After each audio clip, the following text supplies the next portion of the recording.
Brad Farish is the head coach at the St. Francis Xavier High School boys basketball program. He also, and I'm not exactly sure of your title, Brad, at WEBA, but is it director, CEO, president of the world? President. Where are we at? Technically president, but it's more of a figurehead position, more just running the boys side and director of the boys side. Well, thanks so much for joining us today, Brad. I'm really pleased you're here. And this past year, let's start with your high school program at SFX. You have had one of the top programs in the province for many years. Now, this past year, you finished second in the provincial championships. Year before, you won, as I recall, the provincial championship. Talk about the success that you're having at SFX, because I think it's fair to say, and no disrespect meant to any other program in the city, but SFX has been consistently the most competitive high school program in the city for quite some time now, year on year. What do you attribute that success to? Well, I mean, the people that we've got in our program are fantastic.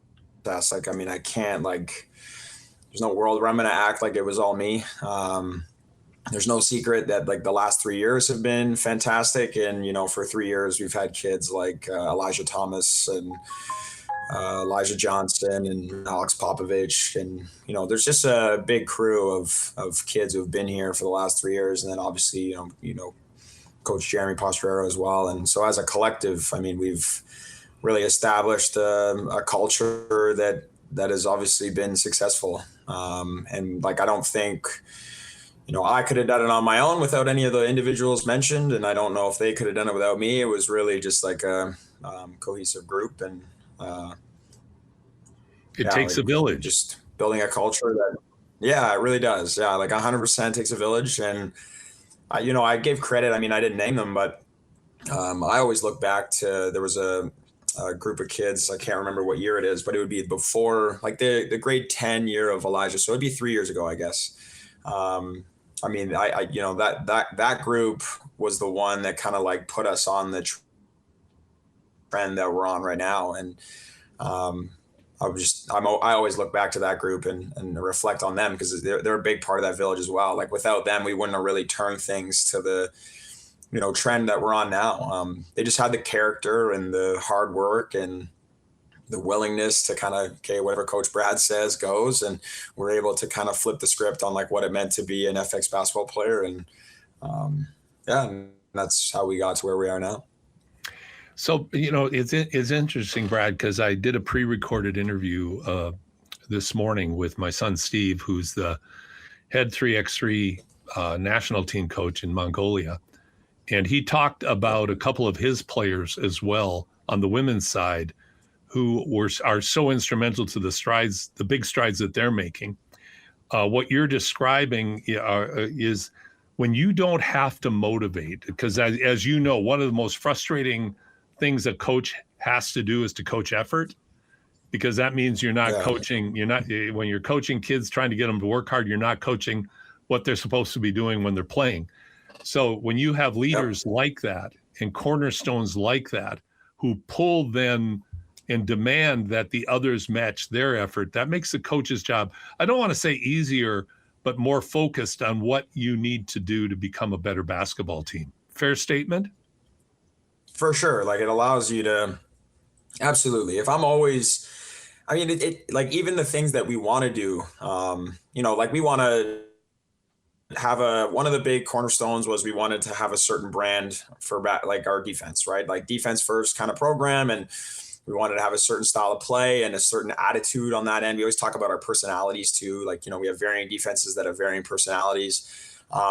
It's impossible to actually establish that if you're, because none of it works. It's not going to work if a kid's not giving 100% into what you're trying to do. It doesn't matter. You could have the greatest scheme and the greatest system and the greatest X's and O's, and it all won't matter if you don't have the type of kid that's able to actually bring that plan into fruition and make it effective.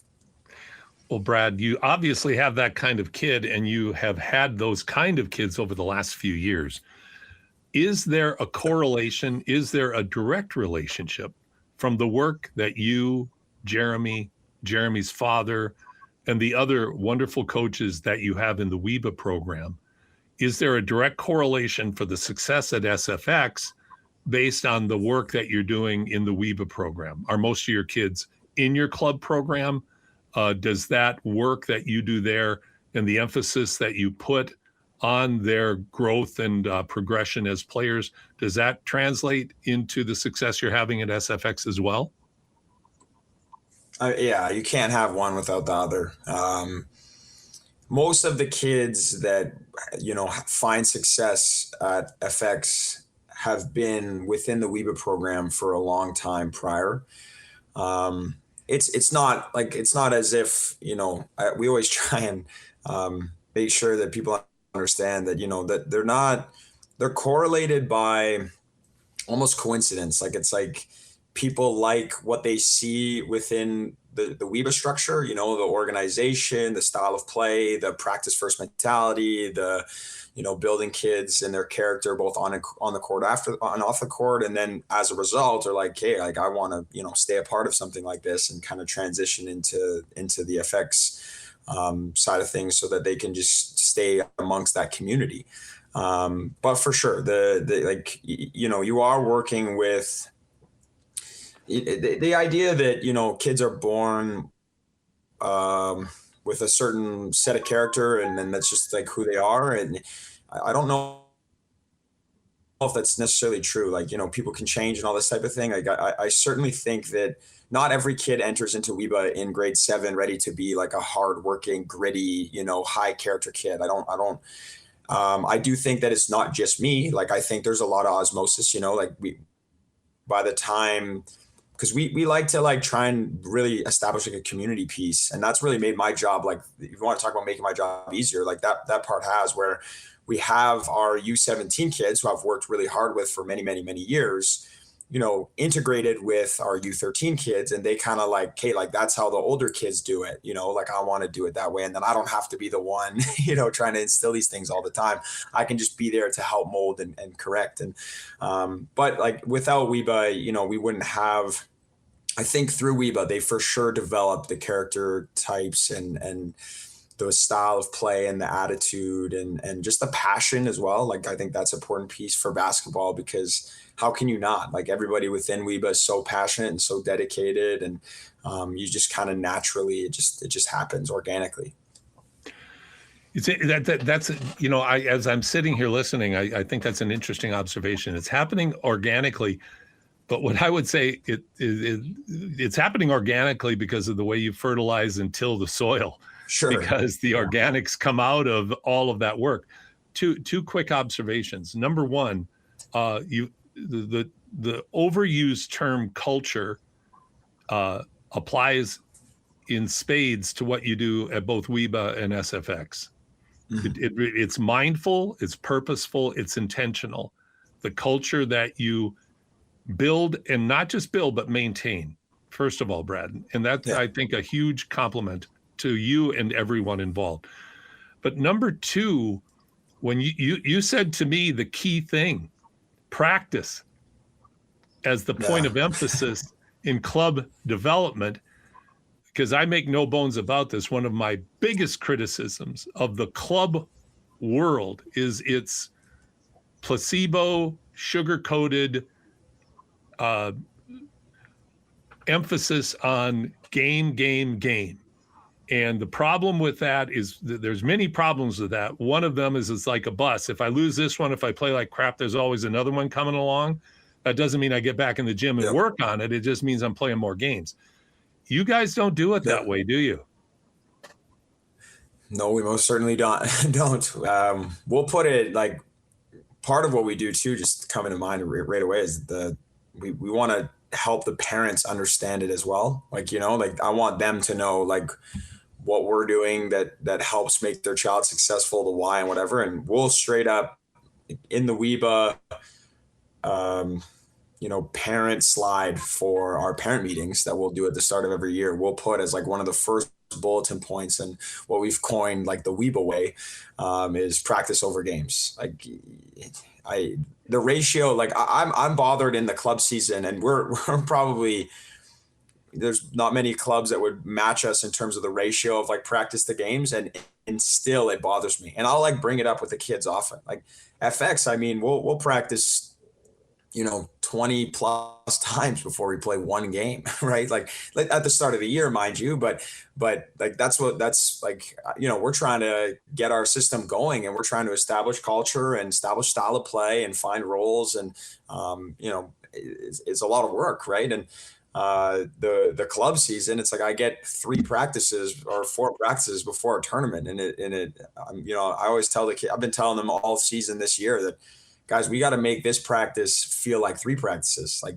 that's how efficient we got to be, and how attentive and engaged we have to be, because I want to make this practice feel like 3 practices. And then that way, if we get 2 this week, really it feels like 6, and we try and get as much value out of it as we possibly can. Yeah. It's like music for me. Like I'm listening to, like the way I look at club programs, it's like bubblegum music. Everything's hype on, and you guys do a great job online, and you have to do that today. You guys do a great job of celebrating online, but so much of this is hype, and you hit on a key thing. And these are my opinions, by the way, Brad. I'm not trying to project. I'm highly critical of the club world for a whole lot of reasons that I think are sound. Sure. But one of them is you talk to the parents about practice. You emphasize hard work, practice over games. That's a European model. Why do we think Jokic, Luka come over here and kill in the NBA and have a much better game overall than so many North American players? It's because that's the way they do it in Europe. And you guys really have a European mentality when it comes to your club program, because if you're going to get better, you have to practice. You're not a ballet dancer by going and dancing in a whole bunch of competitions. You got to practice. Yeah. And the fact that you're doing that, it all comes out in the wash, because when your kids are in tough situations, and I'm speaking mostly at the high school level, Brad, the reason you're successful in tough situations is because of all the practice time you've put into it. You've prepared them for this moment, as opposed to just playing games, which, like I said, it's like cotton candy. You eat it and it tastes great, and then you go on to the next one. So kudos to you that you're so, again, I'm going to use the term intentional, and you educate the parents, because a lot of times I think parents hear the message of hype and, we're going to go to all these tournaments and all these people are going to see your kid, blah, blah, blah. We all know the story. So kudos to you and your team for establishing your values and maintaining them. Thank you. Yeah, it's, honestly, like it comes down to, like, we just reflected, we just reflected on, or at least I did. And again, a lot of this has come from me and Jeremy working together, and it's not like it's just me, but I do remember a period of time where, whatever I was doing wasn't really working. And I just reflected on, okay, what do we have to change? Like, it's just, you spoke about it being European model, no doubt it matches up. But I think ultimately why that appears that way is, honestly, it's like I want kids to develop and get better, and I want them to find success. And as a program, obviously, it's the reward of the hard work is supposed to be winning. So we want to win, and so just, okay, that is not helping us win. Let's change it. Let's do something that does. And practicing more than playing games seem to win long term, for sure. Well, and in our first segment, I talked about the ladder versus the elevator, and definitely WEBA, SFX, you're taking the ladder. You have to go one step at a time. You really can't take steps. You can win games because you have more talent. That would be taking the elevator, but you can't win championships if you don't climb the ladder, because at some point somebody's going to be better than you talent wise, but you still have a shot at them if you've taken the ladder and you've prepared for that moment. Yeah, no doubt. Yeah, like you got to have the foundation. I think that's what it came down to with this year is we ended up, I really, like, I know people argue with me, and and say that, you know, we definitely had very talented kids, like no doubt. Like there's a group of kids this year that we had that were extremely talented, but man, were we undersized. Like we really like if you actually really analyze our team, like of the teams in the last 3 years, there's a whole lot of reasons or excuses that you could make. I would never make them with my team, but, you know, reflecting on it now that the season's over, you know, the excuses you can make as to why our team shouldn't have really been as successful as it was. But we had the foundation in place, we had the culture in place, we had the, you know, like just the way the kids played, and you know, we weren't able to best Holy Trinity, I think, because they had the same things, right? It's like it was kind of both teams had established them, like they had that foundation, they laid the floor, and just they were a little bit bigger and a little bit more talented, and credit the coaching and the team over there. I mean, they were fantastic. So the good part about that is, you know, you feel like you lost and it's terrible, but at least you lost to somebody who, you know, I think they deserve it and they were fantastic. But it goes to show, like there were some teams that we beat that I don't know if we really had business beating them on the roster sheet, you know, like athletic wise and kind of hype wise, really, since you mentioned hype. But we had those foundations in place, so it helped us win for sure. Foundation, yeah, and I think you've summarized it really, really well.